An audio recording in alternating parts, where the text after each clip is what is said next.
अमृतसर से दक्षिण दिशा की तरफ निकलिए NH 354 पर 58 किलोमीटर की दूरी पर एक छोटा सा गांव मिलेगा। नाम है असल उत्तर, जिसका नाम पहले असल उताड़ हुआ करता था, लेकिन फिर 1965 के युद्ध में भारत ने पाकिस्तान को इसी जगह पर वो जवाब दिया कि नाम पड़ गया असल उत्तर। असल उत्तर की लड़ाई वर्ल्ड वॉर सेकेंड के बाद टैंक्स के बीच हुई सबसे बड़ी लड़ाई थी। यहीं से कुछ दूर स्मारक बना है इस लड़ाई के सबसे बड़े हीरो का, अब्दुल हमीद, जिसने अकेले ही कई पाकिस्तानी पैटर्न टैंक्स को नेस्तो नाबूद कर डाला था। हमीद को मरणोपरांत परमवीर चक्र से सम्मानित किया गया, लेकिन जिस दिन उनका नाम परमवीर चक्र की सिफारिश के लिए भेजा गया तब तक वो जिंदा थे। क्या थी असल उत्तर की लड़ाई और कैसे अब्दुल हमीद ने पाकिस्तानी टैंक्स की बखिया उधेड़ी, आइए जानते हैं। नमस्कार, मेरा नाम है आस्था और आप देख रहे हैं तारीख, जिसमें हम सुनाते हैं उस तारीख से जुड़ी भारत की ऐतिहासिक कहानियां। आज 1 जुलाई है और आज की तारीख का संबंध है परमवीर चक्र विजेता अब्दुल हमीद से।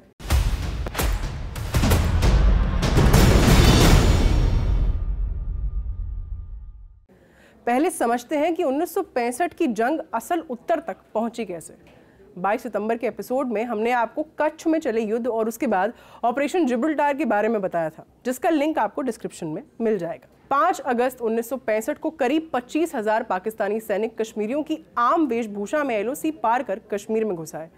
जनरल याह्या खान और टिक्का खान का भी मानना था कि कश्मीरी आवाम भारत से आज़ाद होकर पाकिस्तान में विलय करना चाहती है और पाकिस्तानी सैनिक जब घुसपैठ करेंगे तो कश्मीरी आवाम घुसपैठियों का साथ देगी, लेकिन हुआ उल्टा।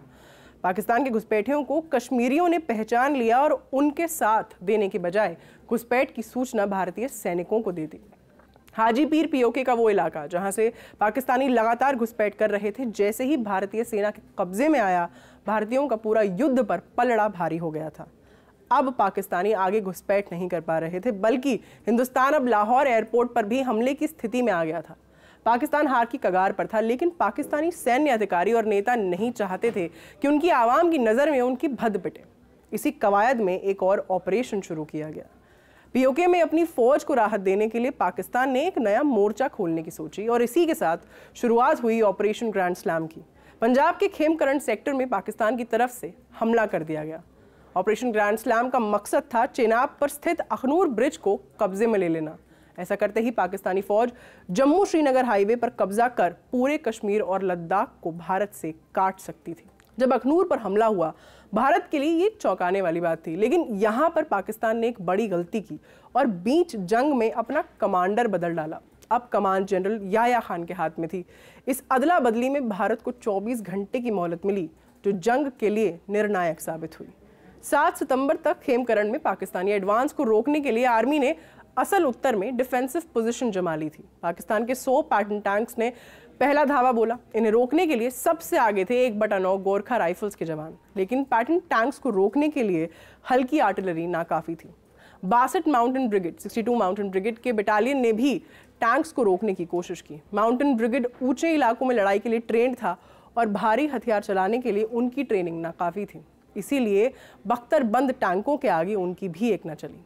7 सितंबर की शाम 4 ग्रेनेडियर को भारी RCL गन मिली। RCL यानी रिकॉयल लेस बंदूकें। 106 mm की ये बंदूकें एंटी टैंक गन होती हैं। इनमें तेजी से पीछे को झटका नहीं लगता, लेकिन चूंकि प्रेशर कम करने के लिए इसमें पीछे से आग जैसी निकलती है, इसीलिए इन्हें दूर से ही पहचाना जा सकता है। इन बंदूकों को अक्सर जीप में तैनात करके ले जाया जाता है। उस दिन ऐसी ही एक जीप में सवार थे company quarter master Abdul Hamid.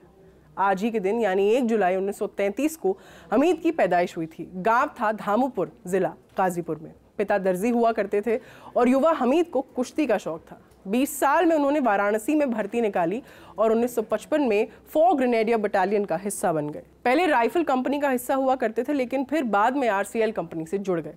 Ambala में तैनाती हुई। शुरू में कागजी काम मिला, लेकिन 106 mm RCL गन का उनका धाकड़ निशाना देखते हुए बटालियन कमांडर से वापस प्लेटून में उन्हें बुला लिया गया। असल उत्तर में भारतीय फौज डिफेंसिव पोजीशन पे तैनात थी। आसपास गन्ने और कपास के खेत थे और इनके बीच से रास्ता होकर गुजरता था। पाकिस्तानी टैंक बटालियन को एहसास था कि गन्ने के खेतों से हो रहे हमलों से बच के वो नहीं निकल सकते, इसीलिए उन्होंने बीच की धुरी वाली रोड पर एक सीध में टैंक उतार दिए, ताकि जब उन पर दूर से निशाना लगे जो उन्हें भारतीय फौज की पोजीशन का पता लग जाए। लेकिन उस दिन हुआ इसका ठीक उल्टा। 4 ग्रेनेडियर तब तक रुकी रही जब तक पाकिस्तानी टैंक एकदम नजदीक नहीं आ गए। हमीद एक जीप में आरसीएल गन के साथ तैनात थे। असल उत्तर की धूल भरी जमीन में लड़ाई छिड़ी तो हवा में भी धूल भर गई। गोलीबारी का धुआं अलग से था, ऐसे में दूर से निशाना चूक भी सकता था। इसीलिए हमीद तब तक रुके रहे जब तक पाकिस्तानी टैंक एकदम नजदीक नहीं आ गए। हमीद ने 180 मीटर की दूरी से पहले टैंक को निशाना लगाया, उसके पर खच्चे उड़ गए। उसके बाद हमीद ने अपने ड्राइवर से तेजी से पोजीशन चेंज करने को कहा ताकि वापसी गोलीबारी का निशाना ना बन जाए। दिन के खत्म होने तक हमीद ने 2 टैंक्स को तबाह कर दिया था, जबकि 4 टैंक्स ऐसे थे जिन्हें पाकिस्तानी फौजी वहीं छोड़कर भाग खड़े हुए थे। अगले दिन और जोरदार हमला होना था, इसीलिए आर्मी इंजीनियर कोर ने रातों रात पूरे इलाके में एंटी टैंक माइन बिछा दी। अगली सुबह असल उत्तर के आसमान में पाकिस्तान के सेबर जेट्स मंडरा रहे थे। 10 सितंबर सुबह 8 बजे पाकिस्तानी टैंकों ने 4 ग्रेनेडियर की पोजीशन पर जोरदार हमला किया। पाकिस्तानी टैंकों के सामने भारत के हथियार कमजोर पड़ रहे थे। अगले 1 घंटे में ही पाकिस्तानी टैंक काफी आगे तक बढ़ाए। हमीद ने जैसे ही ये देखा कि 6 पाकिस्तानी टैंक्स उनके साथियों की तरफ बढ़ रहे हैं, वो तुरंत जीप में चढ़े और उन्होंने दाएं फ्लैंक से अपनी आरसीएल गन से टैंकों पर निशाना लगाया। कपास के खेतों में छुपने का उन्हें खूब फायदा मिल रहा था। यहाँ से उन्होंने सबसे पहले आगे के टैंक को उड़ाया और उसके बाद पीछे से निशाना लगाकर 2 और टैंक उड़ा डाले। लेकिन इसी बीच एक पाकिस्तानी की नज़र उन पर पड़ गई। उनकी उंगली ट्रिगर पर ही थी जब पाकिस्तानी टैंक का एक गोला सीधे आकर उन्हें लगा और उनके शरीर के परखच्चे उड़ गए। उनके शरीर के हिस्सों को इकट्ठा कर उन्हें वहीं दफना दिया गया। अब्दुल हमीद ने गजब साहस का परिचय दिखाते हुए पाकिस्तानी सेना के 7 टैंक्स को अकेले ही नष्ट कर डाला था, लेकिन लड़ाई अभी खत्म नहीं हुई थी। 10 तारीख को दोपहर करीब 3 बजे कुछ पाकिस्तानी जवान पैटर्न टैंक्स के साथ पहुंचे, लेकिन अब की वो किसी को ढूंढने आए थे। बड़े इमाम साहिब, आप कहाँ हैं? हम आपको लेने आए हैं, पाकिस्तानी फौजियों ने आवाज़ दी। लेकिन इमाम साहिब यानी मेजर जनरल नसीर अहमद खान पहले ही मारे जा चुके थे। पैटर्न टैंक्स कुछ काम आते इससे पहले ही भारतीय सैनिकों ने गजब की सूझबूझ दिखाई और पास से बह रही मधुपुर नहर का एक किनारा काट डाला। बस फिर क्या था, पूरे इलाके में पानी भर गया। कीचड़ से भरा इलाका पैटर्न टैंक्स का कब्रिस्तान बन चुका था। 11 तारीख को असल उत्तर की जंग खत्म हुई। अब तक वहां इतने पाकिस्तानी टैंक इकट्ठा हो चुके थे कि उन्हें भिकीविंड ले जाया गया और उस जगह का नाम पड़ गया पैटन नगर। दूसरे विश्व युद्ध में कमांडर रहे अमेरिकी जनरल जॉर्ज पैटन, जिनके नाम पर इन टैंक्स का नाम पड़ा था, उन्होंने कभी सोचा भी नहीं होगा कि ऐसी जगह उनके नाम पर बनेगी जिसके बारे में उन्होंने जिंदगी में कभी सुना भी नहीं था। 10 सितंबर की तारीख जिस दिन अब्दुल हमीद वीरगति को प्राप्त हुए, उसी दिन उन्हें परमवीर चक्र मिलने की घोषणा हुई। हालांकि उनके परमवीर चक्र के साइटेशन में लिखा है कि उन्होंने 4 पाकिस्तानी टैंक्स को तबाह किया। इसके कारण ये था कि 9 तारीख को उनके नाम की सिफारिश परमवीर चक्र के लिए कर दी गई थी। बाकी बचे 3 टैंक्स उन्होंने 10 तारीख की सुबह नष्ट किए थे। 1965 के युद्ध की ऐसी ही और कहानियों के बारे में और जानना चाहते हैं तो आप रचना बिष्ट की किताब है 1965 stories from the second Indo Pakistan war, ये आप पढ़ सकते हैं।